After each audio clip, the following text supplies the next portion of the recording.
રજનીશજી એમ કહેતા કે laughter is my religion, કે હાસ્ય એ મારો ધર્મ છે. માર્કવાન ડોરેને એમ કીધું હતું કે never trust a man who has no sense of humour, એટલે કે એવા કોઈ માણસનો તમે વિશ્વાસ ન કરો કે જેનામાં હાસ્યવૃત્તિ ન હોય. જર્મનના ફિલસૂફ હતા, એને કોઈએ પૂછ્યું કે તમે શું કામ હસો છો, એટલે એને કીધું કે રડી ન પડાય ને એટલા માટે. અમારા જીવનની કેવી છે વિચિત્રતા, અમારા જીવનની કેવી છે વિચિત્રતા, હસવામાં અભિનય છે અને રુદનમાં વાસ્તવિકતા. આપણા ભારતના ગાંધીજી થોડા આમાંથી કઈ બાકાત રહી. ગાંધીજીએ પણ એમ કીધું હતું કે જો મારામાં હાસ્યવૃત્તિ ન હોત ને તો ઘણા વર્ષો પહેલા મેં આત્મહત્યા કરી લીધી હોત.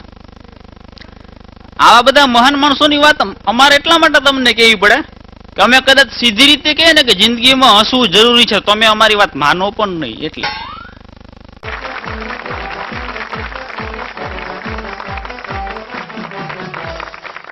રમત રમતમાં અજીબો વાત થઈ ગઈ, ગઈકાલે જોયા અને આજે મુલાકાત થઈ ગઈ.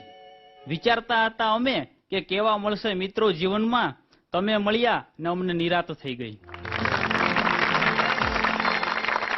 આપણે ગુજરાતી ભાષા બોલીએ છીએ, પણ ઘણા ગુજરાતી ને હિન્દી ક્યારેક ભેગું કરતા હોય. અમારા ઉનાની બાજુમાં દીવ છે એટલે દેલવાડા વચ્ચે આવે અને ભૂરિયાઓ ઘણા બધા આવે છે.